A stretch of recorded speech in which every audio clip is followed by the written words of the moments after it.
Boa noite, colegas de Instagramers. Soninha Francine, vereadora, falando diretamente da minha casa. Eita, iluminaçãozinha sem vergonha. Falando diretamente da minha casa na Vila Pompeia, em São Paulo. Oi, Sara Letícia, sou Noros Antônio Turco, Bicycle Brasil, Bicycle Brasil. Fala de você, Bicycle Brasil, quem você faz? Quem você faz? Quem você é, o que você faz? Oi, meus cachos, S-Baf, Charles Sá. Me conta, hein, Bicycle Brasil, de que se trata? Depois eu vou entrar lá no seu perfil. Hoje, daqui a pouco, 7 horas, eu vou falar com o Jorge Tarquini. Jorge Tarquini, jornalista, passou por diversas revistas. Oi, Márcia Aguiar. Se não me engano, ele passou pela Quatro Rodas, isto é, não lembro se ele trabalhou na Playboy também, mas eu conheci o Jorge na cultura inglesa. A cultura, que foi onde eu estudei, depois onde eu dei aula, tinha, acho que tem ainda, né? Não acompanho mais tão de perto, mas as atividades culturais, artísticas, tinham um papel super importante, assim, na escola, na cultura inglesa. Era mais do que uma escola. E a gente fazia teatro lá, eu e o Jorge Tarquini, assim a gente se conheceu. A Bicycle, trabalhamos com compostagem e gestão de resíduos orgânicos. Que legal! Em escala doméstica ou só em escala comercial ou de gestão pública? Ó, Amanda Soldani entrou agora. Amanda Soldani ainda é minha assessora por enquanto, mas estou prestes a perdê-la. Suspense, mistério. Amanda, não vou contar tudo que eu sei, não. Mas eu falei que a Amanda vai sair do gabinete, que ela não aguenta mais mexer com lixo todo dia. É o GT Bituca, do qual a Alice Marcondes também faz parte. É o GT Vidro, é o GT Resíduo Têxtil, coleta domiciliar e comercial. Ai, não me deixe esquecer de entrar lá depois no seu perfil. Ai, que bom. Eu tenho 2 minhocários em casa, um maiorzão, outro um pouco menor. Quando eu morava em apartamento, eu tinha um menorzinho que ficava assim na área de serviço. Aí eu mudei pra casa e agora eu tenho assim no meu quintal, ex-garagem. Mas agora, como eu não quero mais ter carro, não será mais garagem definitivamente. Pô, às vezes o pessoal do Composta São Paulo me cutuca e eles têm toda a razão e eu sou uma tonta de não fazer isso que eles sugerem, que assim, retomar o movimento da compostagem domiciliar com força, assim, eles usam muito a Revolução dos Baldinhos de Florianópolis como referência. E realmente o resíduo meu que vai embora é o mínimo possível. Tudo que eu posso eu reciclo, tudo que eu posso eu reaproveito, tanto quanto eu posso eu reduzo e tudo que eu posso eu composto. Minhocas, elas têm corpo mole, mas trabalham duro.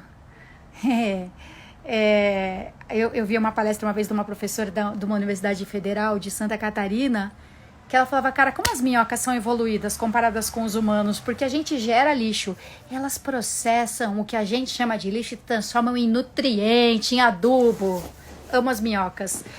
Cláudio Adas também era colega nossa do Teatro da Cultura.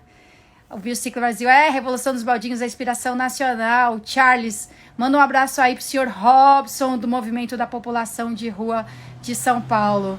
Cara, seu Robson é um lutador absurdamente aguerrido. Bravo, xinga a gente, grita com a gente, dá trabalho, seu Robson. Mas ele é super respeitado porque ele faz. Ele não só grita, briga, bate o pé e reclama. Ele faz. Tanto é que agora ele está coordenando a entrega diária de centenas de refeições ali na ladeirinha da Rua do Ouvidor, onde tem uma sede do movimento estadual da Pop Rua. Oi, Helma no Jardim. Alguém falou alguma coisa que eu ia responder? Não, era isso, seu Robson. Um abraço pro seu Robson. E hoje, até aproveitando, mas se bem que é uma coincidência que eu vou falar com o Jorge, jornalista, professor de jornalismo, eu quero fazer alguns comentários aqui sobre comunicação e política. Eu antes achava que... Ó o Zig, olha a elegância. Olha a elegância.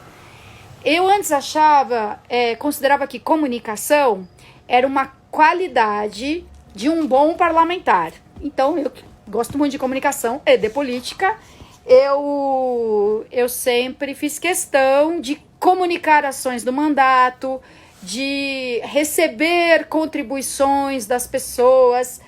E depois, agora no segundo mandato, eu fui vereadora de 2005 a 2008. Aí falei que nunca mais eu queria ser vereadora na minha vida. E passou o tempo, passou a ressaca, mudei de ideia. E eu sou vereadora de segundo mandato agora, 8 anos depois. E agora eu tenho a clareza que comunicação não é uma qualidade de um mandato, de um bom mandato. Comunicação é um dos deveres de um parlamentar. A gente tem o dever de cuidar da produção legislativa, tanto aquela que a gente mesmo propõe, né, tipo os meus projetos de lei, quanto as propostas dos 54 colegas, do Executivo, do Tribunal de Contas e de instituições da sociedade civil, que também podem fazer propostas legislativas, mas praticamente ninguém sabe disso. Então a gente tem essa tarefa, esse dever da produção legislativa, o dever da fiscalização dos atos do Executivo, o dever de estudar a cidade, as matérias, porque a gente não pode estar só preocupado com o problema de hoje, mas sim com as consequências futuras, né? Você não participa da produção legislativa de um plano diretor sem fazer muito estudo, pesquisa, investigação. Então o Executivo mesmo, ele tem limites para analisar as coisas no tempo. Tem obrigação também de analisar, mas ele também tem obrigação com amanhã de manhã, se vai ter alimentação ou não, abrigo ou não. Então, o legislativo, eu acredito que tem mais ainda o dever de fazer estudos e pesquisas. A gente também tem um papel muito forte de articulação, até porque coisas que dizem respeito à cidade, né, que estão ao nosso alcance do ponto de vista legislativo, mas também dizem respeito à região metropolitana, ao estado, ao país inteiro, ao planeta. Então, ser capaz de fazer articulações com outras esferas legislativas, com o próprio Poder Executivo, com a sociedade civil, com o sistema de justiça, Ministério Público, Judiciário, Defensoria Pública, com qualquer pessoa, na verdade. Eu acho que isso é também um dos deveres de um mandato legislativo. E o dever de comunicação. Ai, Real Manu Jardim é uma política. Yes, eu também. A comunicação é o dever de um parlamentar. A gente não pode ter a comunicação básica elementar, que é prestar contas do seu mandato, dizer o que você fez, e por que fez, e dizer o que você pensa. Às vezes as pessoas também têm expectativa que um parlamentar faz muita coisa. Quem dera. Hoje mesmo eu respondi uma entrevista de alunos de uma escola do Morumbi, perguntando assim, o que vocês da Câmara fazem em relação à Cracolândia? Então, quem dera a gente pudesse, como Câmara Municipal, fazer muita coisa. Mas aí não, cada mandato tem a sua atuação em relação à Cracolândia, e mesmo assim não é a gente que faz a política pública de saúde. Né? Tinha uma pergunta assim, o que vocês fazem quanto à saúde na Cracolândia? Imaginando a nossa ação ali decisiva. E a gente fiscaliza, propõe, debate, estuda, disponibiliza recursos financeiros, articula, etc. e tal. Então, eu acho que é dever de um parlamentar dizer o que faz e dizer o que pensa sobre política de drogas, o que pensa sobre política de moradia, o que pensa sobre a quarentena, a pandemia. E comunicação não é monólogo, também ter os meios de ouvir as pessoas, de receber contribuições das pessoas. Então, comunicação é uma tarefa super importante do legislativo e uma tarefa super importante do executivo também. É óbvio, o executivo tem o dever de comunicar o que faz e o que deixa de fazer e comunicar quais são os serviços públicos disponíveis, quais são as formas de participação, quais são os editais publicados, as concorrências em andamento, os contratos. Então isso tem a ver com transparência, lógico, com fiscalização e controle, mas também com a possibilidade de desfrute do que o serviço público já oferece e às vezes as pessoas nem ficam sabendo. Existem muitas oportunidades perdidas de atividades culturais, artísticas, esportivas, de formação, de capacitação, de orientação, que as pessoas não ficam nem sabendo. Essa semana eu conversei com o Carlos Fernandes, que é secretário executivo de Abastecimento e Agricultura, dentro da Secretaria de Subprefeituras, e São Paulo tem, já faz um tempo, Casa do Agricultor, na Zona Sul e na Zona Norte, se não me engano, que fornece suporte técnico, orientação, tudo. O que adianta ter se as pessoas não souberem? Ó, advogado Nelson, se todos os vereadores da Câmara Municipal estudassem como você estuda, como seria a cidade de São Paulo? Ai, muito obrigada, advogado. Eu estudo para cacete. Às vezes eu tenho a sensação de que eu tô fazendo um TCC na terça, 2 na quarta, 1 na quinta, que eu amo. Eu amo saber por que alguém está propondo aquilo, ou se deu certo em outro lugar, ou se não deu. Quero entender. Essa semana a gente teve uma audiência pública sobre a Prodan, a Companhia de Processamento de Dados do município, responsável, por exemplo, por processar os dados da folha de pagamento. Então tem uma responsabilidade assim muito pesada. E às vezes, na verdade, é uma empresa pesada demais quando você fala de desenvolver novas ferramentas de TI. Então tem sempre um puta debate sobre a Prodan, se ela tem que ser maior, menor, mais ágil, monopólio, não ser. E aí a gente fez umas perguntas lá sobre uma possível mudança de prédio da Prodan. Uma parte dos funcionários não quer mudar de jeito nenhum, tem lá todos os seus argumentos. E aí a Prodan mandou um documento de 800 páginas para dizer por que eles entendem que tem que fazer a mudança. E eu quero ler, fiquei muito curiosa para saber, né, o que diz nessas 800 páginas. De onde vem o dinheiro que vai ser usado, como vai ser usado, exatamente, Steven Stitcher. Sabe que de onde vem o dinheiro, as pessoas se preocupam muito, e tem toda a razão em se preocupar em como o dinheiro vai ser usado. Mas é super importante saber de onde vem. Porque até as pessoas falam assim, eu pago IPTU e não quero mais pagar IPTU porque tem um buraco na minha rua. Você tem todos os motivos para ficar irritado, puto, indignado que tem um buraco na sua rua há meses. Aí é importante entender por que não fecharam o buraco ainda. Às vezes tem acontece muito, uma concorrência que foi feita e aí o segundo colocado na concorrência questionou o resultado na justiça e para tudo, enquanto a justiça não se pronunciar. Ou então o Tribunal de Contas conclui que o processo não foi muito bem feito, ou às vezes o Tribunal de Contas diz que não tem certeza se o processo foi bem feito e aí manda parar. Então tem um buraco na sua rua, tem um subprefeito doido para tapar o buraco da sua rua, mas nem ele pode. Então sim, saber como o dinheiro vai ser gasto, por que não é gasto, é super importante. Mas saber de onde vem também. Então quando você fala assim, eu pago IPTU, o que adianta se tem um buraco na minha rua? O IPTU é imposto, quer dizer, imposto não é taxa, não é tarifa. Ele não é direcionado para alguma coisa, algum serviço que você utilizou. Algum benefício que você solicitou. IPTU, o imposto, vai para o caixa da prefeitura para a prestação de todos os serviços públicos. Então o IPTU que você paga vai financiar a educação pública, vai financiar a saúde pública, a assistência social. E aí você tem que entender mesmo quem paga IPTU, quem não paga. As isenções de IPTU são muito abrangentes, muito. É como as isenções de tarifa de ônibus. Você tem muitas gratuidades, muitas meias passagens para estudante. Você tem a gratuidade do bilhete único, né? Você paga a primeira passagem, aí você pega outro ônibus e aquelas outras duas você não pagou na catraca. Então, o sistema é cheio de gratuidades e aí por isso a gente precisa de uma complementação forte de recursos do Tesouro Municipal.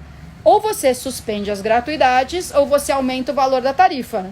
Senão, você vai ter que complementar forte com recursos do tal do subsídio, compensação tarifária. Mesma coisa o IPTU. Tem gente que paga IPTU caro demais. Tem gente que paga IPTU caro demais, que esse é um problema também do nosso sistema tributário. O IPTU é um imposto sobre a propriedade, justo. Quem tem mais propriedade paga mais. Quem possui mais paga mais imposto. Só que a propriedade é o tipo de coisa de baixa liquidez. A minha casa pode valer 500 mil reais. Mas eu não tenho 500 mil reais na mão. E não tem como eu arrancar um pedaço da parede da minha casa para pagar o imposto. Então vem o IPTU todo ano, mas a minha propriedade, ela não vira dinheiro se eu estiver usando a propriedade para mim mesma. Se eu estiver alugando a propriedade, aí essa propriedade tá me dando dinheiro. Mas se ela é só a propriedade em que eu habito, ela não vira dinheiro. E se ela ficar super valorizada porque fizeram 1 milhão de investimentos aqui em volta, o meu lugarzinho aqui continua o mesmo. Então isso aconteceu, por exemplo, com pessoas que moravam há décadas numa casinha modesta num bairro que o preço do metro quadrado disparou, porque subiram um monte de condomínio de alto padrão e o escambau. Então aquela pessoa, aquela velhinha, continua morando numa casinha modesta de um bairro. Só que o bairro já não é mais um bairro modesto. Aí, quando você faz o reajuste da planta genérica de valores, o que tem que ser feito? Porque senão o cara mora num puta de um apartamento de luxo e paga uma merreca de IPTU.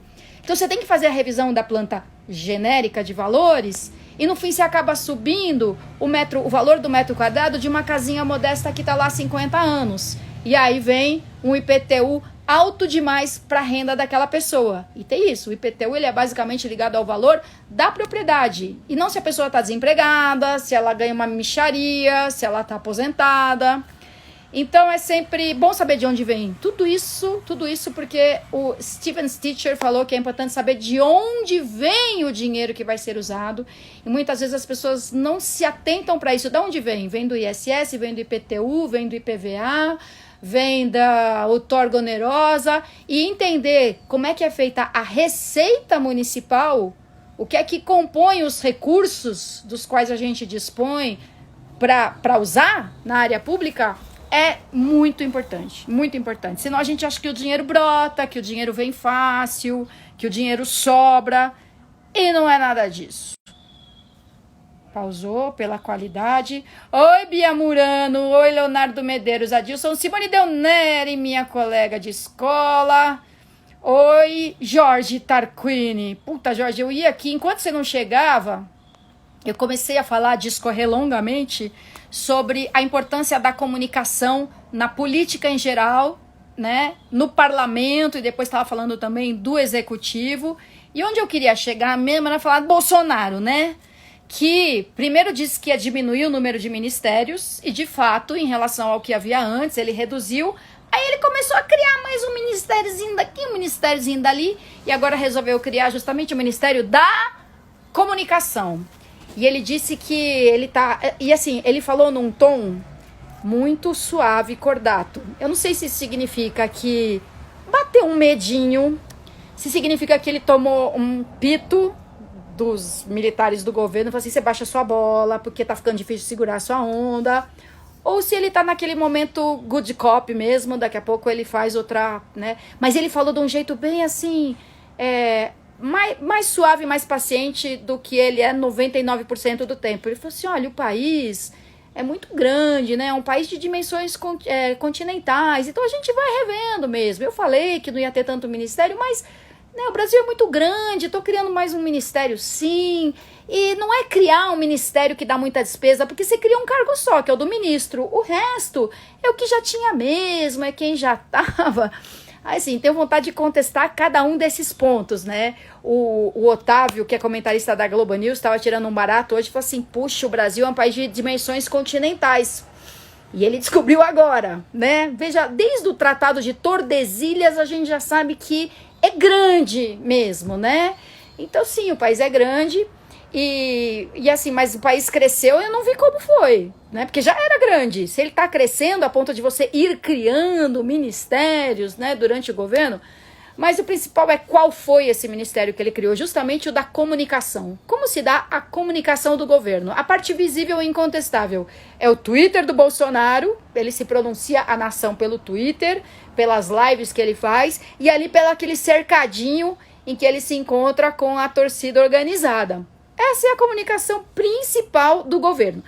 Aí tem a parte não tão visível, arguível, discutível, eu acredito nela completamente, mas preciso ser justa, que é o gabinete do ódio, né? Segundo ao que tudo indica, dentro do próprio Palácio do Planalto, de gabinetes de deputados da base aliada, com recursos públicos e recursos de empresários amigos, você dissemina aí uma porrada de fake news, de notícias distorcidas, de conhecimento científico deturpado, etc. e tal. Então a comunicação do governo tem a parte visível e a parte deduzível. E aí justamente na comunicação ele cria um ministério. Quer dizer, ou ele pretende profissionalizar um pouco a comunicação, não vai mais deixar o Carlos Bolsonaro operar o Twitter dele, ou não é uma decisão, tá difícil usar o gabinete do ódio agora que tá todo mundo de olho, então ele precisa dar um outro jeito, ou ele quer realmente dar mais espaço para decidir para onde vai a verba publicitária do governo, não sei, para quais TVs, assim, fazer uma negociação um pouco mais específica, assim, sabe? De para quais canais de TV ele manda recursos de propaganda governamental, ou se... não sei, pensei em várias hipóteses.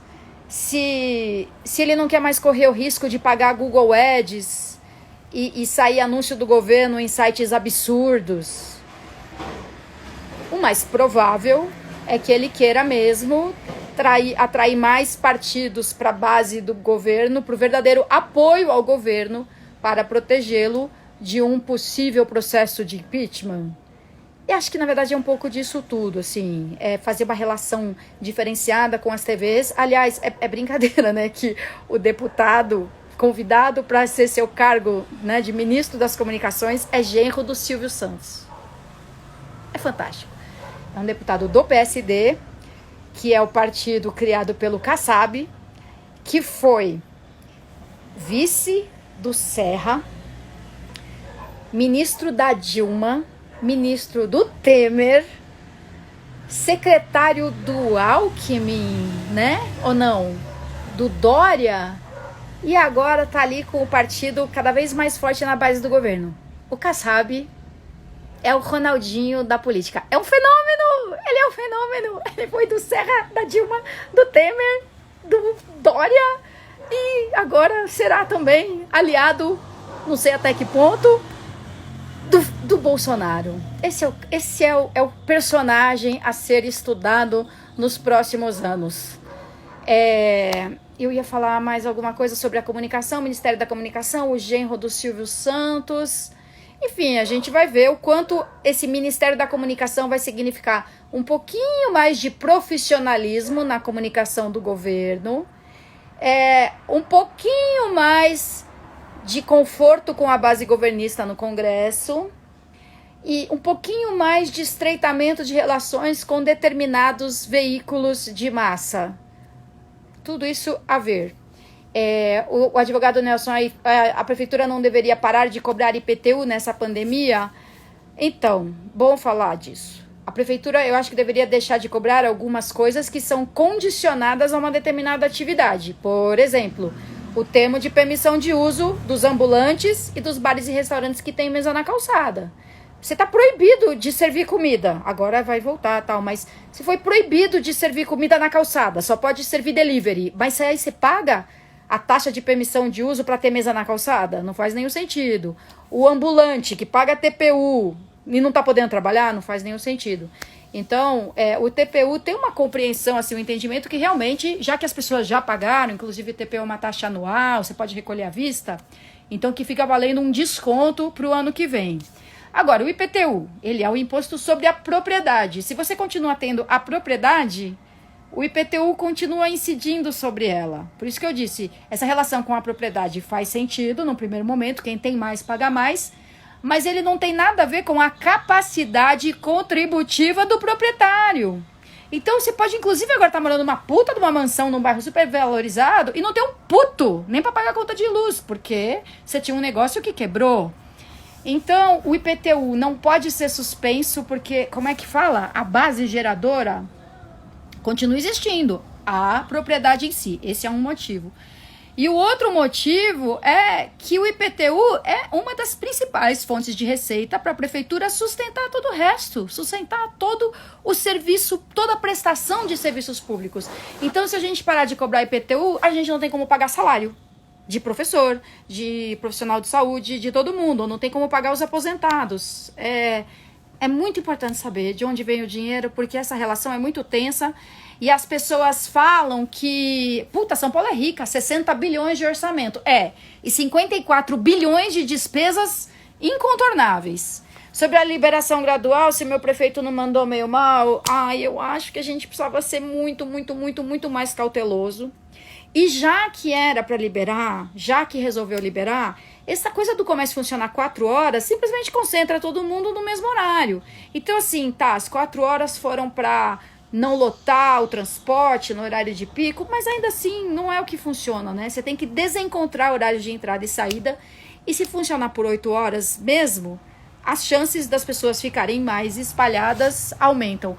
Como o meu prefeito, nosso prefeito, ele tem sido muito honesto em reverter decisões dele quando parece que deu errado, né? Ele já fez isso com o rodízio ampliado, ele fez isso... Teve mais uma medida que ele fez e desfez.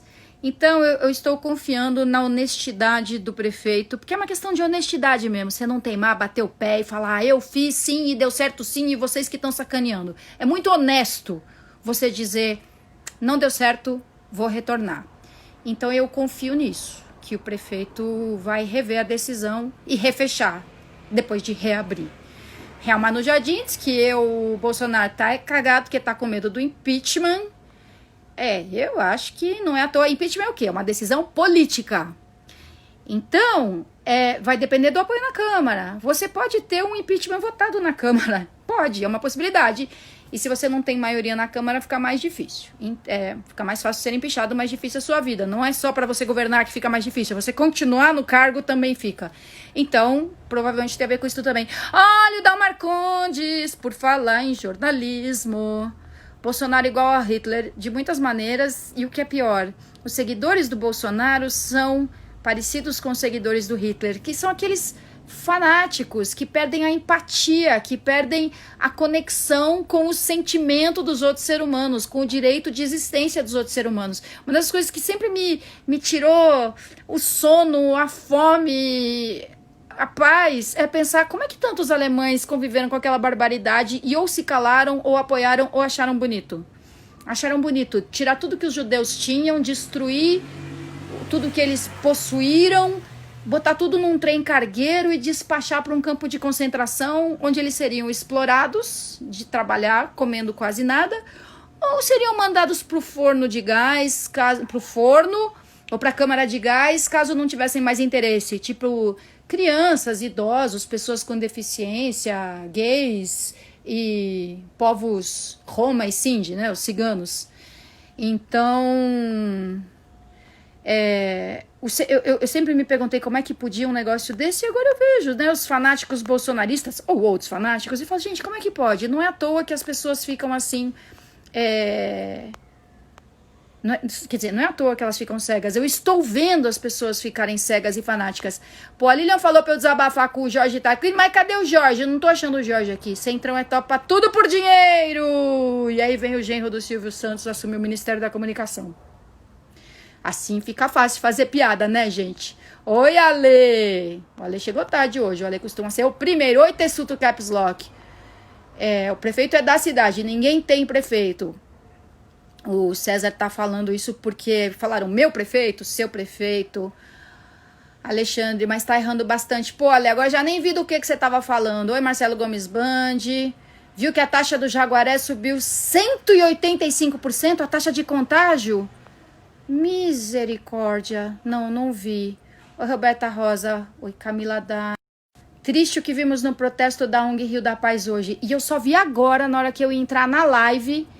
Porque eu entrei no Instagram e tava lá o post do Vinícius Lima, do São Paulo Invisível, e ele mostrou lá. O Rio da Paz fez um protesto que sempre faz, né? Quando fala da violência no Rio de Janeiro, na areia da praia. Então colocou lá cruzes, representando as vítimas fatais de Covid. E aí não foi uma pessoa lá, provavelmente com bandeira do Brasil, eu vi a imagem, mas não lembro direito, derrubando as cruzes. Mas, meu Deus! E aí diz que foi o pai de uma vítima fatal de Covid colocando as cruzes em pé de novo. Quer dizer, esse pessoal fornece várias imagens e narrativas fáceis pra gente fazer as piadas, os memes, tipo aquela de dizer que não, o norte e o nordeste estão ali mais alinhados com o inverno europeu. Pô, eu nem sabia, foi a Lei que me contou. Aí comecei a ver o pessoal, né, andando de neve no Pelourinho, andando de esqui no Pelourinho, essas coisas. Então eles fornecem material pra gente rir, mas também fornecem imagens de luta e de pesar, assim, diariamente, né? Como essa, o pessoal derrubando as cruzes porque tá achando errado o protesto ou o alerta sobre o número de vítimas fatais de Covid, pelo amor de Deus. Paulinha Corrado, primeira medida quando fechou avenidas, não deu certo, ele voltou atrás. Jorge, peraí que eu não sei como chamar alguém. Taxa de óbitos aumentou mais de 100% no Jaguaré. Assusta mais, ainda mais sabendo que no mutirão não estão usando máscara e soube que a região da UBS também não. Cara, e pensa que usar máscara é o mais fácil, né? No começo foi todo mundo feito louco comprar álcool em gel, como se a falta de álcool em gel fosse decisiva, sendo que lavar com água e sabão é até melhor.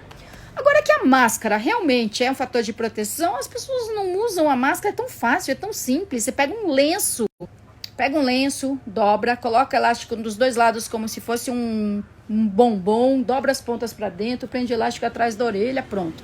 Bom, eu vou ver se eu faço, se eu chamo o Jorge. A Alice já me ensinou várias vezes, é nas carinhas aqui, transmitir ao vivo com Jorge Tarquini. Vem, Jorge Tarquini, vem. Aguardando Jorge Tarquini. Sabe que eu combinei, foi assim, ó. Jorge, você sai, entra de novo e aparece para pedir. Não, agora eu já chamei o Jorge, Lilian. Chame Jorge, salve Jorge.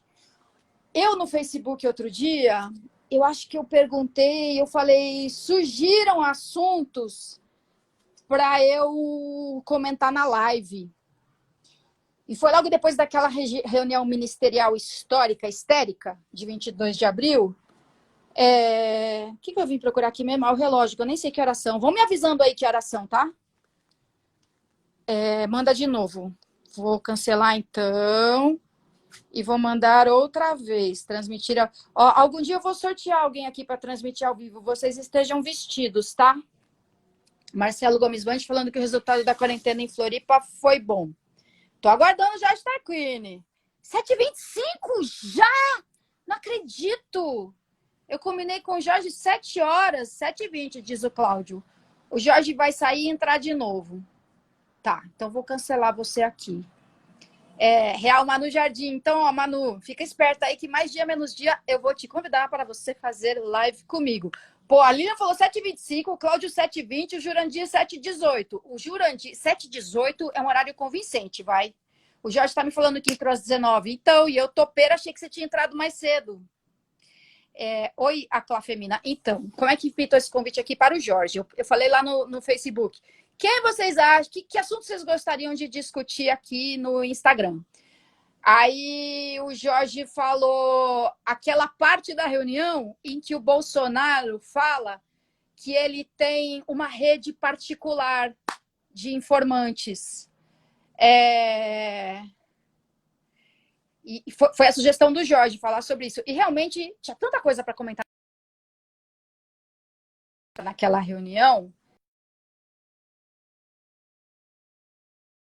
que essa fala do Bolsonaro passou meio batido. Toda razão, Jorge, de chamar atenção para aquilo. Que assim, não o meu serviço, o serviço oficial de informação não funciona, mas eu tenho meus informantes. Eu tenho um policial civil lá do Rio de Janeiro que me avisou que o governador ia aprontar um flagrante para mim, mas era armado. Tipo, meu Deus do céu, imagina um policial civil bolsonarista, liga pro presidente, manda um zap lá e fala assim, presidente, governador quer ferrar com o senhor, presidente, fica esperto. Aí ele responde, pode deixar que eu vou ferrar com ele também, vou mandar a Polícia Federal lá. Cadê o Tarquini? Agora estou aguardando ele de novo. Oi, Everton. Agora, Everton, vai ter que assistir a reprise, porque cai na prova, viu? Mobral digital. Lilian, você tem que explicar pro Everton o que é Mobral. Porque ele é do tempo do Bova. BIP, te explicaram o que é BIP, né, Everton? O Everton não sabia, isso não é piada, ele não sabia o que é fax. O Everton é nosso estagiário do gabinete, bárbaro, fantástico, fabuloso, aluno da Federal do ABC.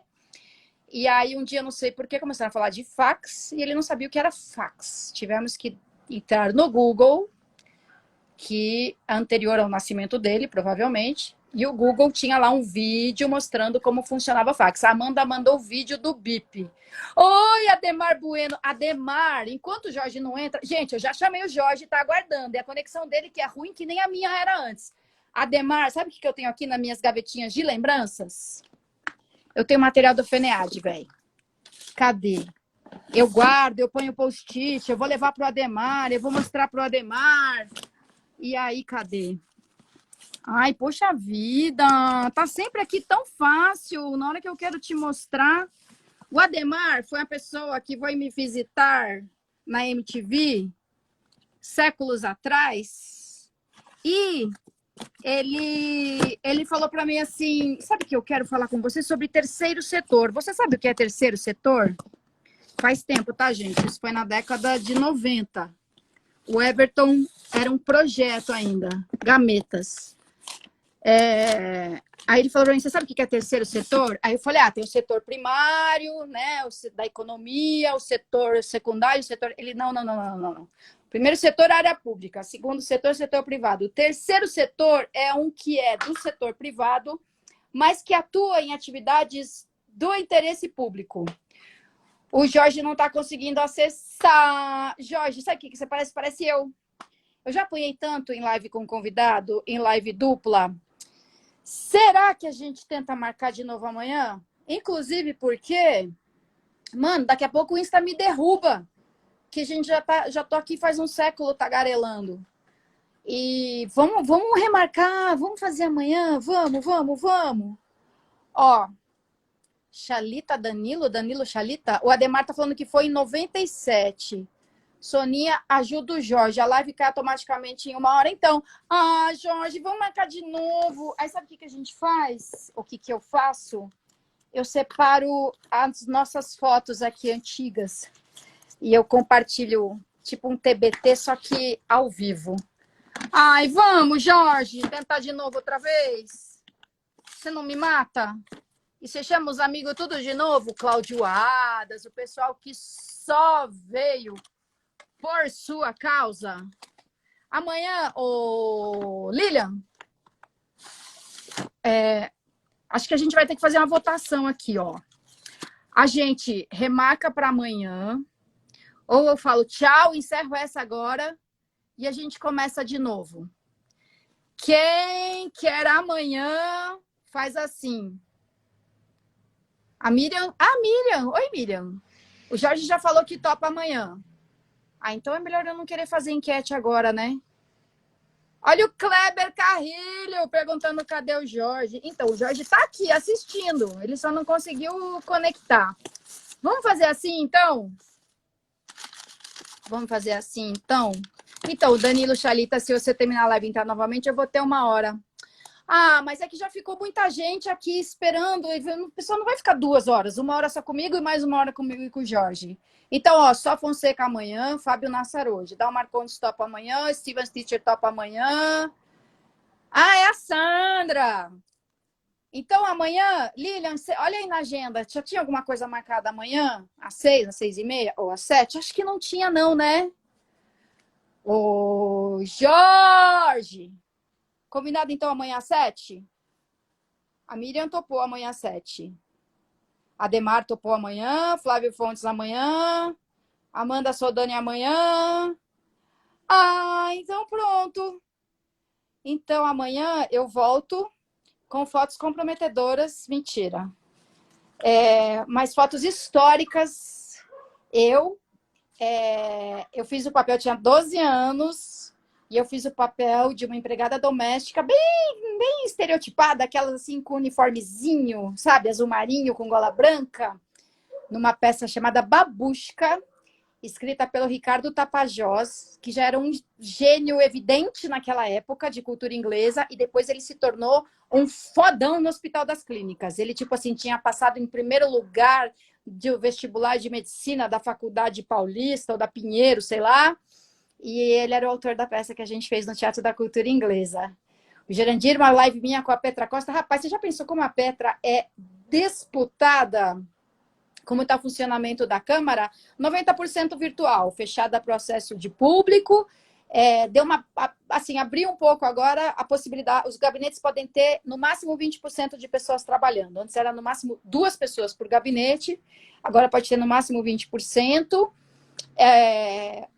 Os partidos podem ter no máximo um representante em plenário durante as sessões. Então, assim, supostamente o líder, mas às vezes o líder tem mais de 60 anos, então pode ser outra pessoa, mas tem que ser um só, no máximo, por partido em plenário. Só que a maioria de nós prefere seguir o que a gente acha que é o recomendável a essa altura, que é continuar no distanciamento. Então, eu até fui para a Câmara essa semana, mas estou fazendo tudo daqui, ó, desse meu gabinete doméstico. Queridos, mas não se parou 3 minutos para tentar ajudar o Jorge a entrar? Não, mas o povo estava conectado com ele, tentando ajudar. Ele fez tudo que ele tinha que fazer. Ele clicou em aceitar, ele clicou em solicitar, mas a conexão dele que não funcionou, na verdade. Ô, gente, o Jorge também tá velhinho, como eu, mas ainda, né, domina o intuitivo aqui da bagaça.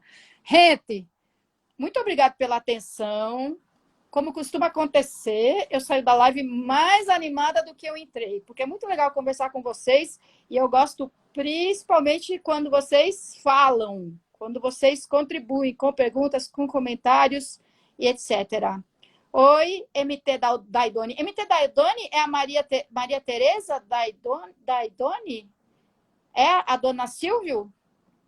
Ah, depois a gente conversa. Ô, Jurandir, obrigada. Fábio Nasser, obrigada. Amanhã, então, tem Jorge Tarquini, eu prometo. É a dona Tereza mesmo. Tchau. Oi, Débora. Tchau. Olha o Jorge. Tentou pelo computador, pelo smartphone, saiu, entrou. Eu sei como é. Eu sei como é. E ontem eu estava assistindo uma live da Malu, que é uma assessora da deputada Tabata Amaral, mas a Malu é do Cidadania. A Malu estava fazendo uma live com o Suplicy. Aí pensa centenas de pessoas assistindo, centenas. E trava, fica mudo, cai, sai o Suplicy, volta, sai todo mundo, volta de novo. O bagulho é desafiador. Tchau! Amanhã a gente faz. Tchau, Cláudio Camis, Manu, Jorge. Até amanhã. Vamos ver o que nos reserva o governo federal amanhã para a gente chorar e rir.